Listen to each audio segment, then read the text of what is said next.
All right, all right. So, good evening, good afternoon, good morning, whenever you're catching this. We're excited to be here. I have a panel of pretty dope people that know a little something, something about M.O.N.E.Y. Let's talk about that. So, we're going to start with my sister from another mother, Lynn. Go ahead and introduce yourself to the panel, to the people who are watching. My sister from another mother, Lynn. Go ahead and introduce yourself. I do apologize. Are you getting feedback? We are, but that's okay. We understand technical difficulties do happen.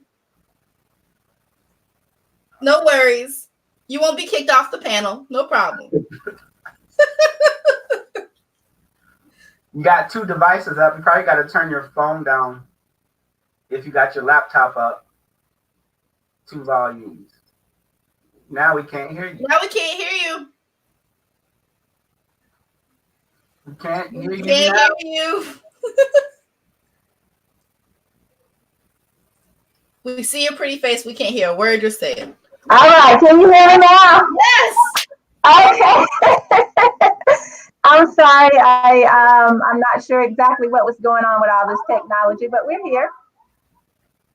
Yes. So share with the awesome people who are viewing who you are, what you do, and all that amazing stuff there. Yes. Well, guys, I'm Lynn Simmons. I appreciate you guys, first of all, for having me on your platform to have this courageous conversation today. I'm Lynn Demons. That's Demons, no demons here, y'all. DEMMONS. And notably, the America's #1 financial rebound coach. So we basically help women raise financial geniuses. You need to make your money, keep your money, and grow your money. So we help you do that. Yes. Love. All right. The Clarity Doctor in the house. How's everybody doing? Again, my name is Timothy Moore. Go by the Clarity Doctor. I own Vision Writers USA, which helps people with their perspective and their perception, writing a clear and precise and compelling vision statement. Help entrepreneurs, couples, and startups create a clear statement of vision so that they can smash every one of their goals. That's what I do. That's who I am. Pleasure. Thank you. Thank you. Last but not least, yours truly, the identity coach, coming at you all the way from Chi-Town, Windy City. And we are feeling all of that right now because it is cold.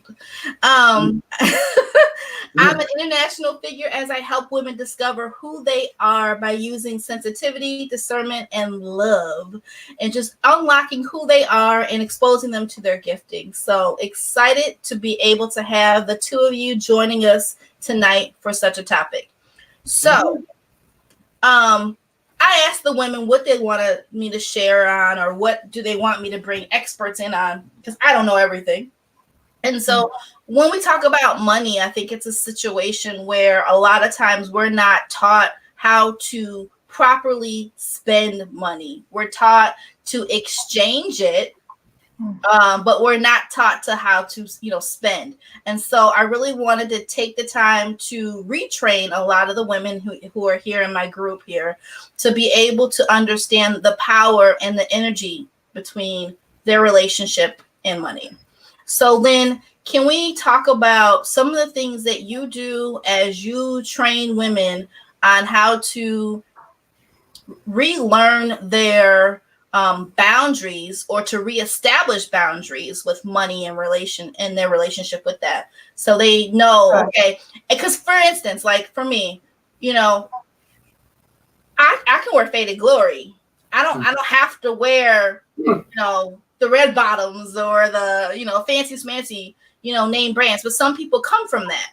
And so some people don't understand that keeping up with the Joneses is a big problem. And so understanding, how to reestablish their mindset when it comes to valuing what they wear, who they are, and still keeping money in the bank. Like, what does that look like? Let's talk about that.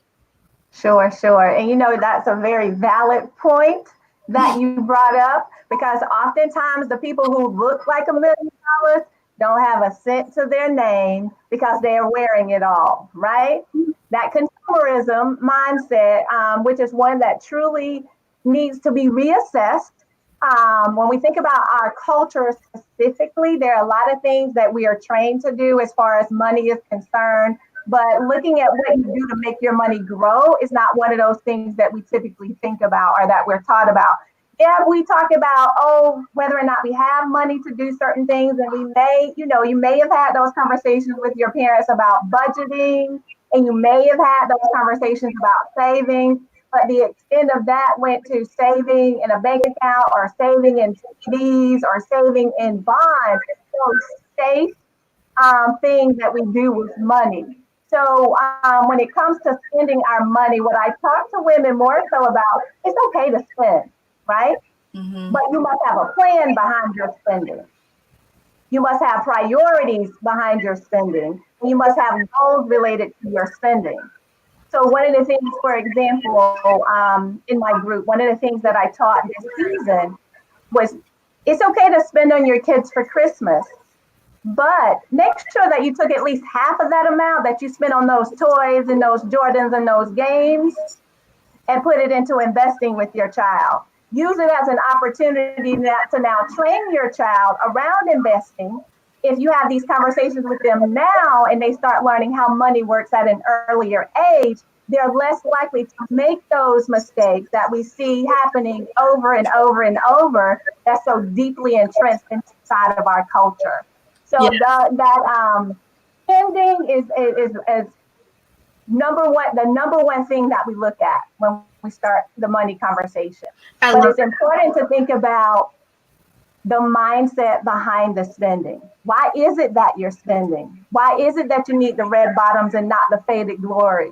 Why? What is that? What's attached to that? What message are you trying to send? What conversation are you having in your own head? Because a lot of that happens from here to here. That's where a lot of that stuff is happening and going on. And in reality, in hindsight, if you look around you, that had other people really and truly had absolutely nothing to do with it. It's all here. But until we recognize that and realize that, that's one of the things that's going to continue to hold us back as far as our spending is concerned and doing that in the right way. I I love hope that. that's too long of an answer, but yeah. No, you killed it. I love it. We when we talked last week, you said something that I loved, how you and your husband really has set the standard for your son. Yeah. Um, can you share a little bit about the conversation? And I know he picked Disney as one of the stocks that he wanted to pour into, and you guys supported that, which I love. So just how do you incorporate you guys' day to day in explaining to him, the importance of, okay, yes, you can pick out your own stock and things of that nature, because sometimes people don't even want to have those conversations with their kids because they feel like it's going to go right over their heads. So, because your son's what, 10? He's nine. He's nine. But yes. So it started really early with us. My baby has a financial peace portfolio that he's had since 4 years old. Mm-hmm. Okay.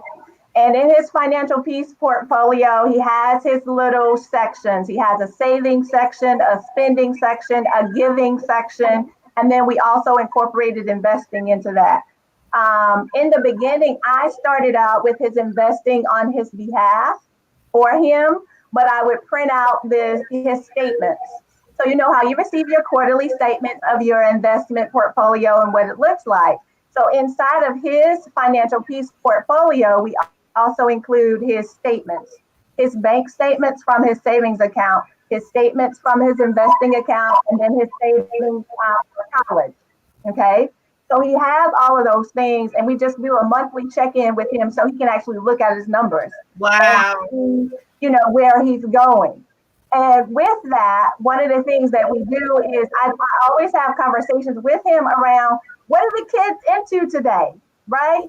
Because if you pay attention to what's happening in the real world, it'll help you to make better informed decisions about the types of stocks that you want to invest in.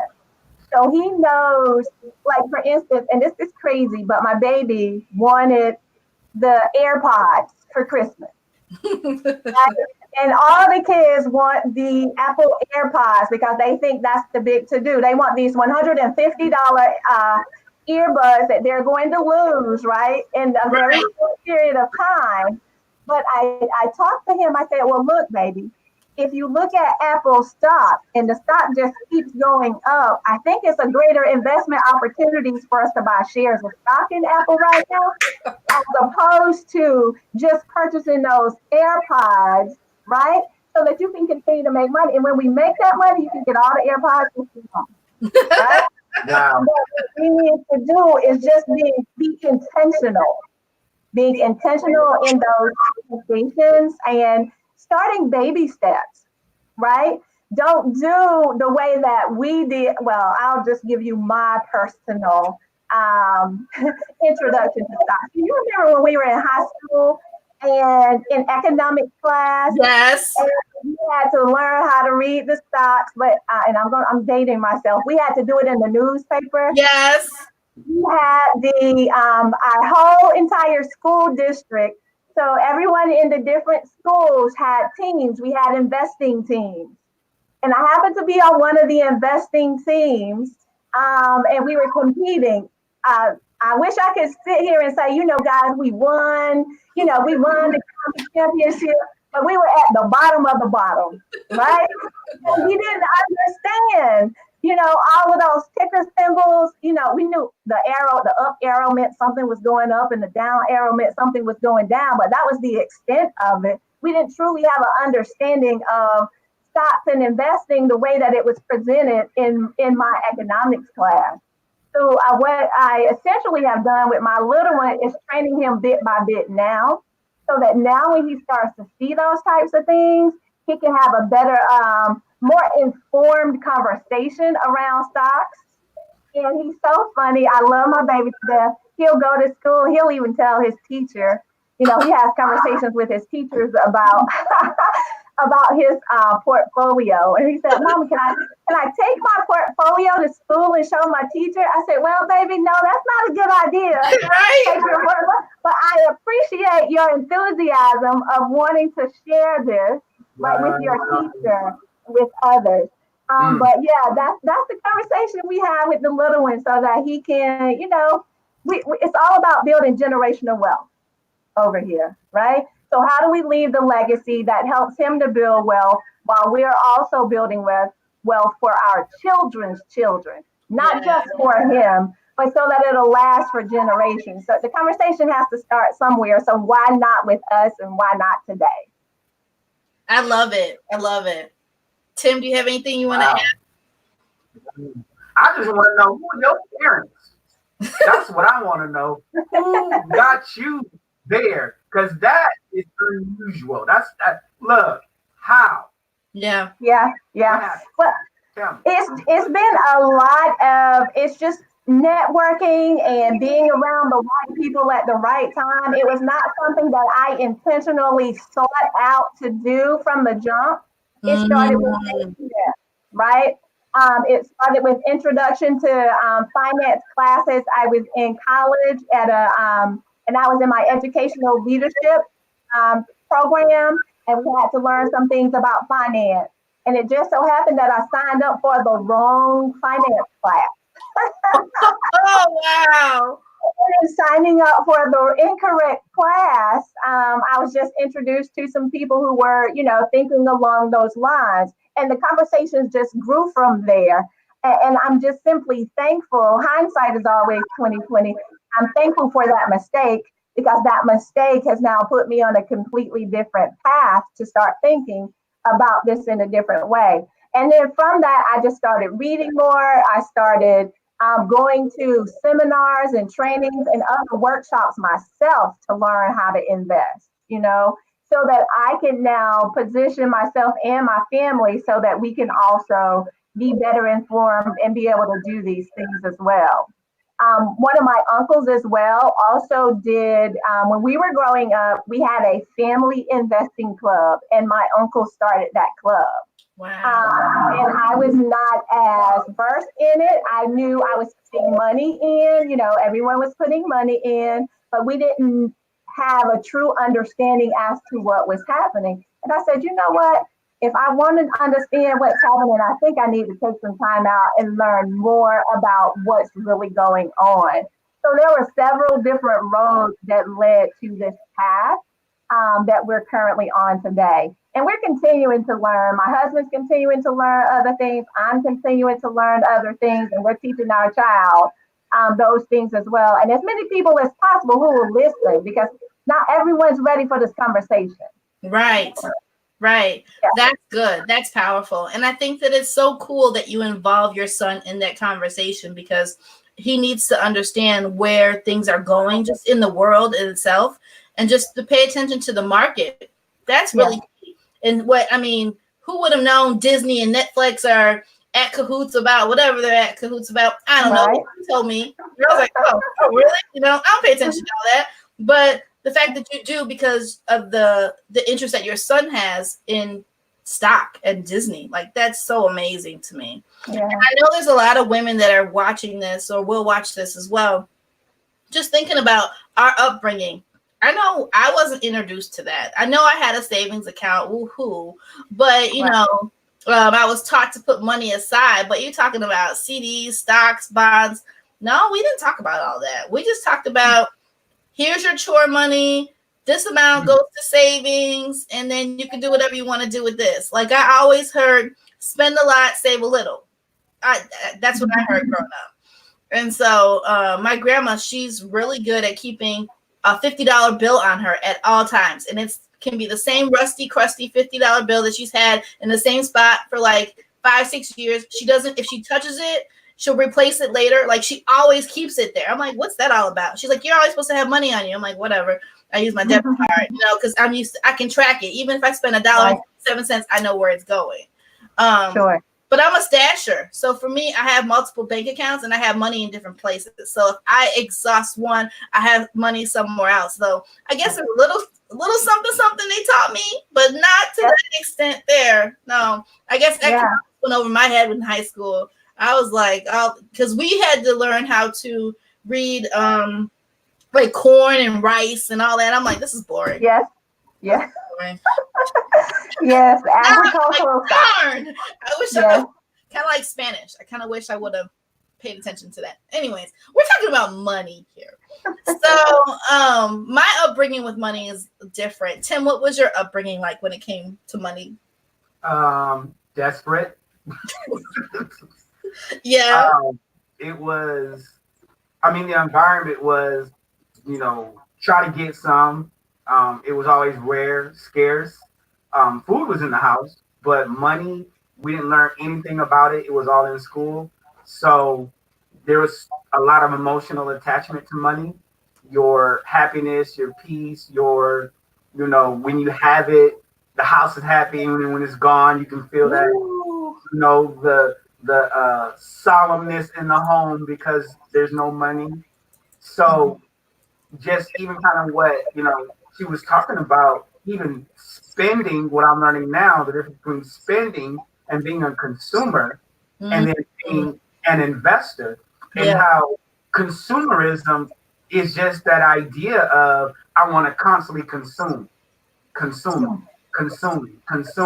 I'm spending to consume. And even the Bible talks about, asking amiss so that you can consume it in your lust. And so a lot of that is just mindset of, I need to feel better. I need to be happy. I need to get over, my emotional issues. And so I need to consume something.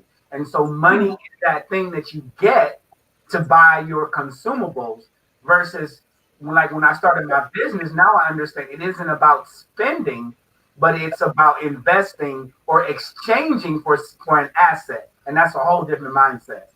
Yes, it is. Absolutely. So let's move into a conversation about stocks. I know that a lot of us probably heard about it, but a lot of us don't know which direction to go when it comes to even thinking about the first step to take in doing that. So, and then we're going to go back to this question that we have, but I really want to talk about stocks while we have you. For those of you who don't know, Lynn is quite the expert. Let me backtrack. I met Lynn at a women's conference in Virginia, 2 years ago? Yes. And we were also a part of a book project together. And I knew she was special and her mama was special. They were some of the most dopest people in the building. They were so sweet and kind and that Southern charm. I mean, we connected like this, and I couldn't let her go and she couldn't let me go. And so I'm like, here we are, big sis. And so it's interesting because her talk, and I remember your talk like it was yesterday. Your talk was around money and finances and all that good stuff. And I always put you in my back pocket. I'm like, okay, I know when it's time for me to get my life right, I know who to call on. So here we are. Time for me to get my life right in 2020. I'm just playing.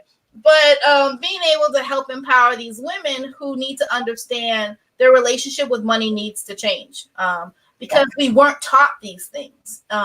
We were taught to spend money. We were taught to get money, but we weren't taught to really save and invest. That wasn't something that was taught in a lot of our homes. So here come the questions. And so can you share with us a little bit about if someone's interested in investing in a stock, what's the first realistical step that they need to do? The number one thing that I would suggest or highly recommend is one of the things that I share with my own child. And I'm a firm believer, if you can't explain it to a 6-year-old, then you don't really understand it. So start with something that you know, like, and love, right? Look around your house. What is something that you're already truly invested in that you have within your home? And then once you find out what that particular item is, then you can start doing the research on that company that produces that item. Okay. Once you identify that company, there's so many different pieces of information that companies that are invested in the markets have to produce. For example, there's something called a 10K report. And I want you to write that down so you can go back and look and remember that. The number 10, the letter K. There's a 10K report. All of these companies. So we were talking about Disney and Apple. And let me backtrack for a moment. Just because we're saying these words, Disney, Apple, Netflix, that does not mean that I'm suggesting that you go out and invest in these companies. I do have to say that first and foremost. You must do your research, do your due diligence. With that said, when you do the research, a 10K report that a company has released basically tells you the outlook for that company, right? That company has to put out what their projections are. What are the potential roadblocks or pitfalls that the company may be dealing with, and what is their plan of action for dealing with that? So that helps you to also make a more informed decision. Is it 100% risk-free? No, absolutely not. Because without any risk, there is no reward. Let's put that out there first and foremost. And the other thing that I would say is to get over the fear of just doing it. Because a lot of us will say, you know what? I don't have the money to invest right now. I don't have the money to lose. That's the first thing that comes into the mind. I don't have the money to lose right now, so I don't think I'm going to invest in that just yet. Please know that without taking the risk, you can never get to the reward. So you have to go out there and make an informed decision to step out and just do it. Borrow from Nike. Just do it, right? Making sure that you are doing your research. Go out there, and I'm going to give you 2 apps that I am going to recommend for research purposes. Actually, 3. We'll do that. And we talked about these earlier. We talked about Robinhood, Stockpile, and Acorn. Okay? Those are 3 different apps that allow you to invest in 3 different ways. Okay? There are fees that are associated with these apps. Stockpile and Acorn, they charge like $1 fee for each transaction. But you have to be mindful of the fact, okay, I'm putting in $5, but then there's $1 fee. So you need to be thinking about those things when you're using that app in that way. All right? And then the other app, Robinhood, you buy whole shares of stock. Okay. So once you do your research, I'm gonna tell you a little secret, guys. Uncle Google. Heard of it? Google the company's stock symbol. So you most of the times we don't know what the stock symbol is for a company. Google that. It's out there. Then you can go ahead and start doing the research, find out who that CEO is of that company, what is in that 10K report, and you get to see the trends as to what's happening within that company. And the beauty of technology is the apps do it for you. That information is right there at your fingertips. You don't even have to go and search too much, too deep to come up with the information that you need for that particular one. So that's the first thing that I would say. Do your research. Yes, before you get in, but definitely get in and get started. Love it. You gave us a lot of sauce right there. A lot of things to think about. And I love the fact because even when you and I talked on Friday, you were like, "Look, Takara, just because I'm mentioning this one, and this one, don't mean that you should do that too." Right. And that's important because I mean, a lot of people are excited about this chat, so they're gonna ask these questions, and they might, feel like this is, these are recommended stocks that they should, be looking into. So, question for you is: are you familiar with forex trading, and what are your thoughts on it? So forex, foreign exchange currency, all it is trading in the different monies that are available across the world, essentially, right? Forex trading, to simplify it, is simply, how you go to another country and you have to exchange your dollars for the money of that country, right? Right. Leave the US, you go to China, you need their money because you can't, I mean, some places you can't spend US dollars, but you want the currency to exchange to that value. Then when you come back to the US, you want to turn your money back to US dollars. So they have different places inside of the airport where you can do that currency exchange. Essentially, Forex trading is doing the currency exchange in the trading market. What I would say is as long as you are familiar with the currency that you want to invest in and you do your due diligence, it can be a lucrative opportunity. Do I invest in Forex trading myself? Not at this time. Have I tried it? Yes, I have. And I lost a little bit. So I decided to pull back the reins on Forex for a little bit until I did some more research. Now, for you, you may have a completely different experience, right? And I do know that there are a lot of different individuals who do also Forex trading on the internet. So you'll have to go to those gurus for that. That's not my area of expertise. Love, because that is not my area of expertise either. Uh, just the setup of it is confusing, and some people are using it in such a network marketing way to where you lose all interest because all you see is that you're a leg or an arm or a toe on their upline, and they're not even trying to invest in you actually understanding the basics for you to make money. They make money because you're part of the upline. So that's a whole nother topic. Let's see. There was another question out here. I think it was wrapped around, what are some key steps in starting a new business in reference to your relationship with money? Good. That's a great question. Key steps into starting a new business. A lot of business owners don't, when they go out and start a business, they want to do everything under their own credit, not realizing that they can start business credit for themselves in their business. And oftentimes, people who start businesses out of desperation, right? Wow. A lot of times you've lost a job or, something has happened that's put you in a way where you have to do something, right? And in that having to do something, a lot of times the personal credit is not the best. So a lot of new startups or new entrepreneurs, if you will, don't understand that, going and setting up their business credit separate from their personal credit can take them to a higher level at a quicker pace rather than just doing it on their personal credit. A lot of people don't even know about Dun and Bradstreet and how that builds your business credit reports, and not knowing the different, we know Equifax and Experian, but we don't know Experian Business, right? So there are credit reporting agencies for the business side of the world that we're not privy to. So doing your due diligence and learning that your business can stand on its own 2 feet and it doesn't have to stand on yours, on your personal line of credit, I think that's huge for startups.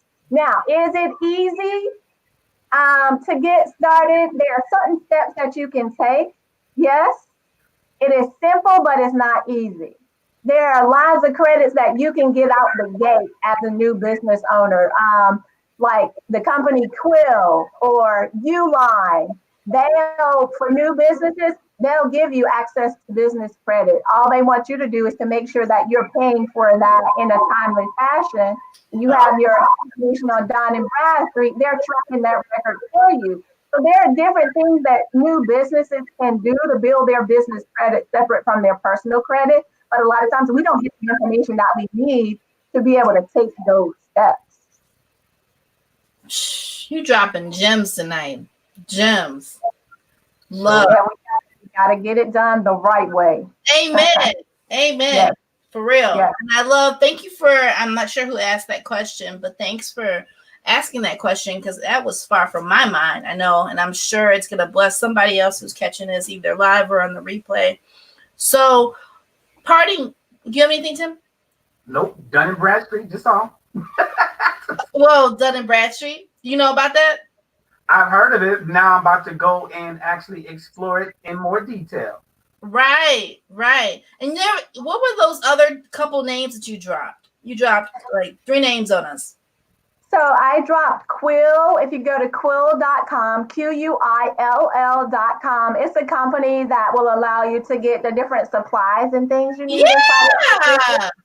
And Uline, Uline.com as well. I'm so done. They give credit lines. This is interesting because I used to manage student housing developments, and those are the 2 companies we used to work with all of the time. So now just learning them in a new manner. All right, cool. And so this is good. So now the questions are coming in. Okay, Aisha Donaldson, I see you. So someone's asking, what's the best way to repair credit? The best way to repair credit? Well, that's a loaded question because there's a lot of different things that happen on a person's credit report. And do you have a bankruptcy? Do you have, these different things on there?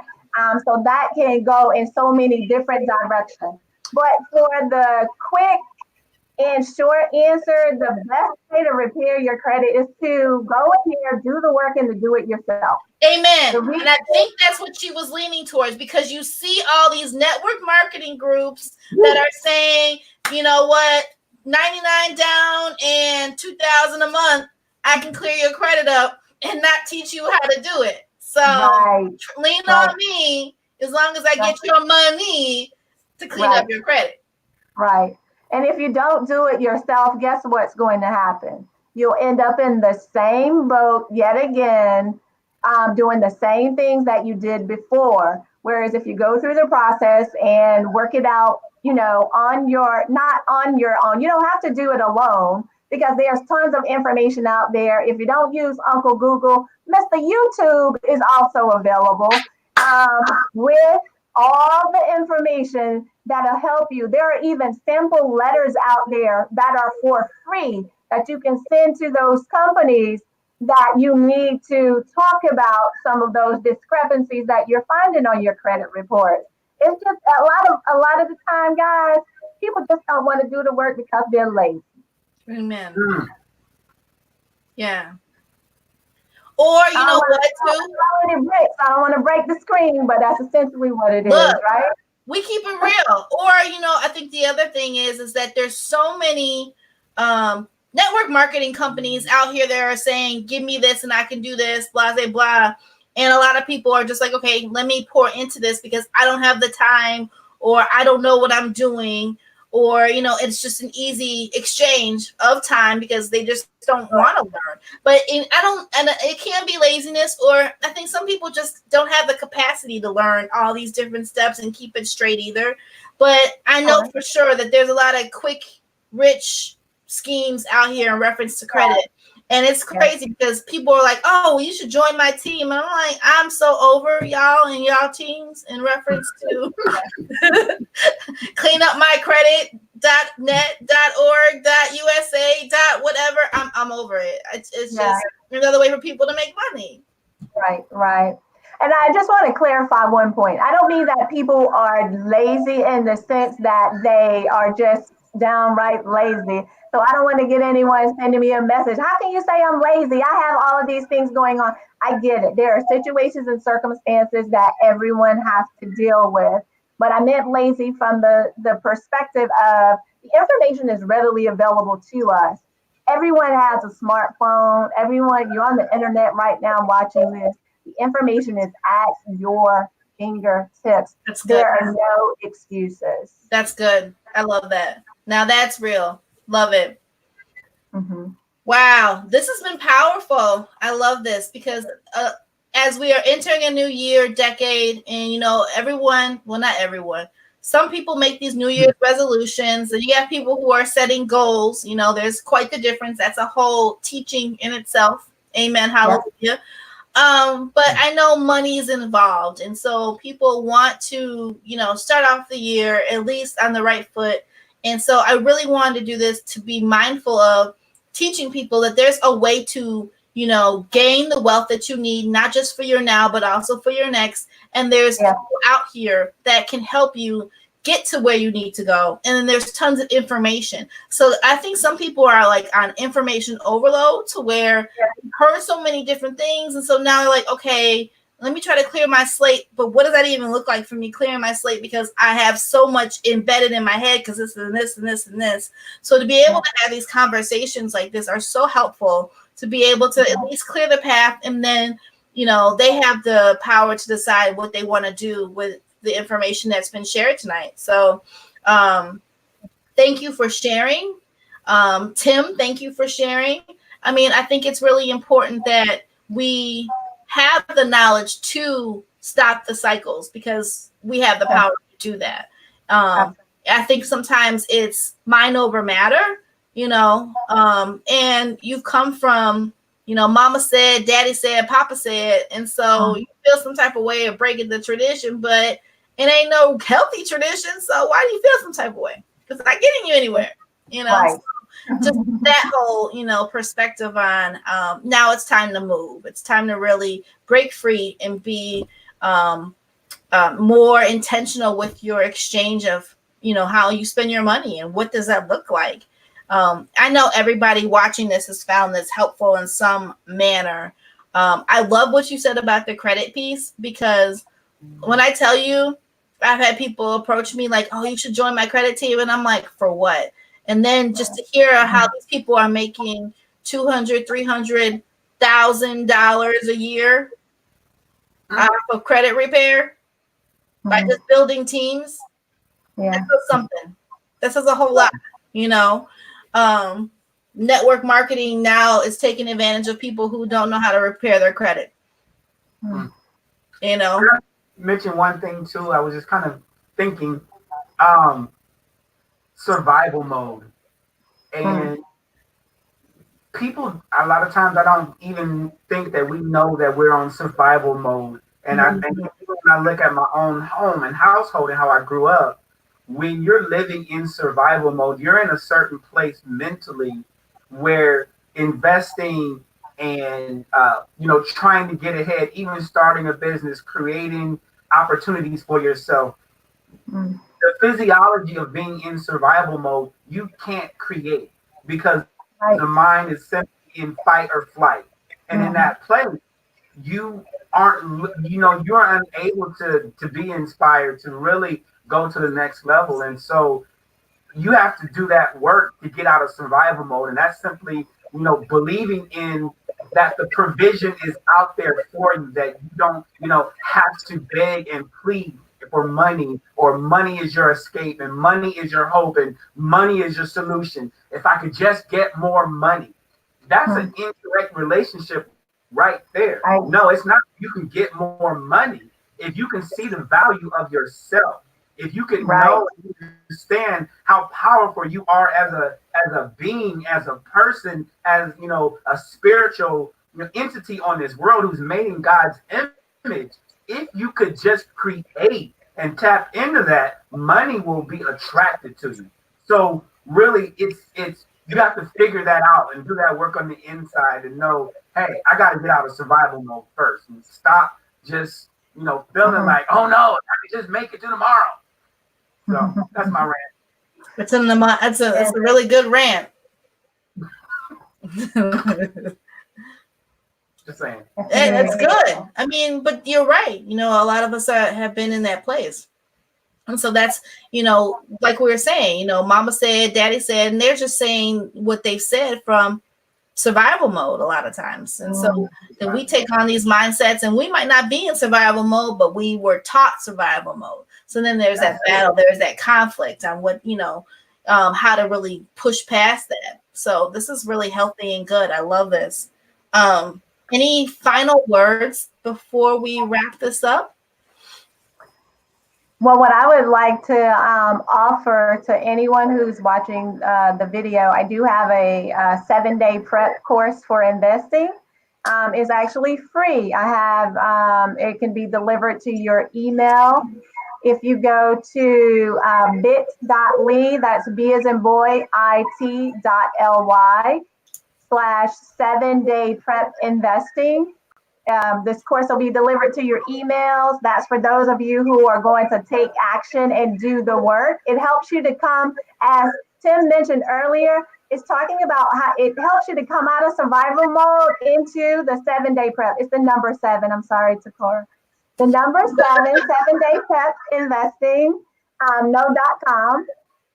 In bit.ly/7-day prep investing, the number 7.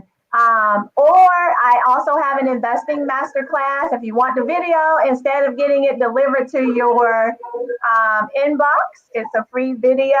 If you go to bit.ly investing masterclass, you'll be able to access that video as well. Both of those are free today, so that you guys can go in there and get started, right? Start 2020 on the right foot. Get the information that you need to move out of survival mode into investing mode. Love. Thank you so much. Tim, any parting words before we leave? Yes. God will never leave you nor forsake you. Come on now. He got this. That is it. He got it. There's not, wow. He's never seen his seed begging bread, nor the righteous forsaken. So if you can get that in your spirit, and stop worrying about where the money is going to come from, because if you were even to look at it right now, you've never been forsaken. You might still be in survival mode, but you've made it through your last test. You'll make it through the one coming up, and you'll make it through the next one. You'll make it through the next one. So there's a pattern of provision that's already been exposed in your life. Think about that, to allow yourself step out of survival mode and go into the creation mode. I never know, Lynn, where he's coming from. So, because sometimes he's quite the comedian, and then there's these moments where he speaks the holy word. And so it's like, it's awesome. It is. I never know. Wow, that's good, Tim. I love that. I guess my parting words is to really go back and watch this video. There's a lot shared that you really need to digest. It's one thing to hear it. It's another thing to digest it, to really be able to regurgitate it and really be able to live on it. There's some really good nuggets that we shared, and just really being able to understand that it's okay to shift your mindset from the things that you've been taught. it's okay. There's nobody that's going to spank your hand. There's nobody that's going to, get you for stepping out and launching out and being that person that you've been created to be, that's different than what mama said, papa said, whoever said, in order for you to live the best life that God has created for you to live. So no one else but him. So, really go back and study this, because again, there's some really great nuggets, not just the whole what Lynn was sharing, which was like gem dropping nuggets, but just the moments that we were sharing about how our childhood experiences can really hinder you and be that bondage from you really breaking free of being that person that you've been created to be, because you're scared or afraid of what people are going to say, because you're not doing what everybody else thinks that you should do, and you're not living the way that everybody else thinks that you should live. So really go back and really sit with this, take notes, put Post-its all over your wall, in your car, wherever you need to be reminded of these nuggets that were dropped tonight, because it's time. It's time to really step out of those words and those ideologies and all that stuff that was taught to us that really isn't relevant. There's no real sauce in it anymore. It's dead. So to leave that behind and just soar forward in what it is that you've been created to do. So Tim, Lynn, thank you so very much for your time. I'm excited. Ladies, thank you so much for tuning in, my Breaking Free crew. And I really pray that everyone who watches this is blessed by really just taking time to sit with this. This was powerful. So that's all I'm going to say. I'm going to leave it at that. All right. Well, thank you so much for having me. Absolutely. You're welcome anytime. You know that. So, maybe we need to do something live in Atlanta. I don't know. I'm down for it.